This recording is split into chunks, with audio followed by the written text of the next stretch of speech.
¿Cómo es posible? ¿Cómo, si del arte exigimos ante todo y sobre todo la victoria sobre lo subjetivo, el silenciamiento de toda voluntad y capricho individuales, si jamás ser artista quien no puede contemplar pura y desinteresadamente? Digo, ¿cómo es posible que el poeta lírico, él que desde todos los tiempos siempre dice yo y tararea en presencia nuestra la entera gama cromática de sus pasiones y apetitos, aquel que nos asusta por el grito de su odio y de su mofa, por las ebrias explosiones de su concupiscencia, aquel, el artista máximamente subjetivo, sea precisamente considerado artista? ¿Acaso no se trata más bien del paradigma máximo del no artista, del antiartista?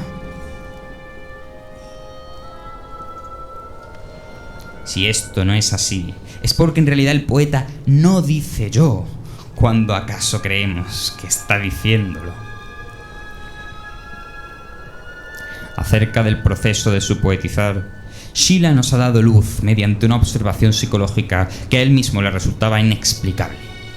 Confiesa que lo que él tenía ante sí y en sí como estado preparatorio previo al acto de poetizar no era una serie de imágenes con unos pensamientos ordenados de manera causal, sino más bien un estado de ánimo musical.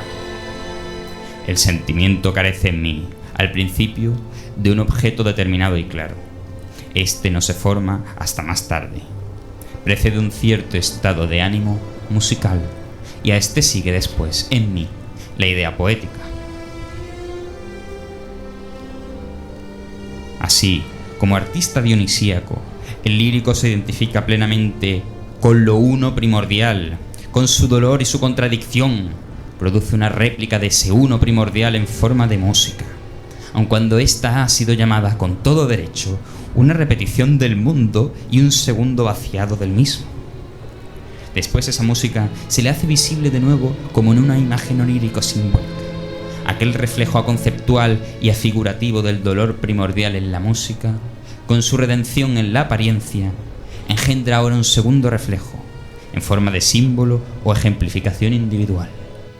El músico dionisíaco, sin ninguna imagen, es total y únicamente dolor primordial y eco primordial de tal dolor.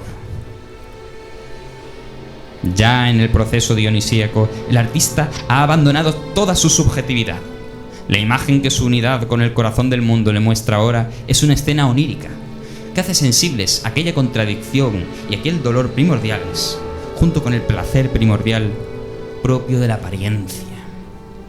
El yo del lírico resuena, pues, desde el abismo del ser. Su subjetividad, en el sentido de los estéticos modernos, es pura imaginación. Cuando Arquíloco, el primer lírico de los griegos, proclama su furioso amor, no es su pasión la que baila ante nosotros en un torbellino orgiástico. No es suya.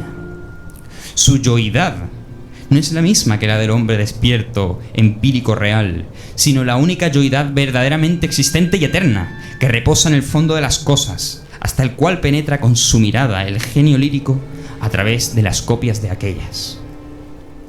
Así, siendo la lírica una fulguración imitativa de la verdadera transmisora de lo dionisíaco, la música, en imágenes y conceptos, nos apercibimos de que su modo de aparecer es como voluntad, como antítesis del estado de ánimo estético y contemplativo. Ahora bien, la esencia de la música no es voluntad, pues sería entonces obligatorio su destierro del terreno de las artes, pero sí se aparece como tal, como voluntad. Para expresar en imágenes la apariencia de la música, el lírico necesita todos los movimientos de la pasión, desde los susurros del cariño hasta los truenos de la demencia. Empujado a hablar de la música con símbolos apolíneos, el lírico concibe la naturaleza entera y asimismo dentro de ella, tan solo como lo eternamente volente, deseante, anhelante. Sin embargo, en la medida en que interpreta la música con imágenes, él mismo reposa en el mar sosegado y tranquilo de la contemplación apolínea, si bien todo lo que él ve a su alrededor a través del medium de la música se encuentra sometido a un movimiento impetuoso y agitado. Más aún, cuando el lírico se divisa a sí mismo a través de ese mismo medium, su propia imagen se le muestra en un estado de sentimiento insatisfecho. Su propio querer, anhelar, gemir, gritar de júbilo es para él un símbolo con el que se interpreta la música. Este es el fenómeno del lírico. Como genio apolíneo, interpreta la música a través de la imagen de la voluntad, mientras que él mismo, completamente desligado de la avidez de la voluntad, es un ojo solar puro y no turbado.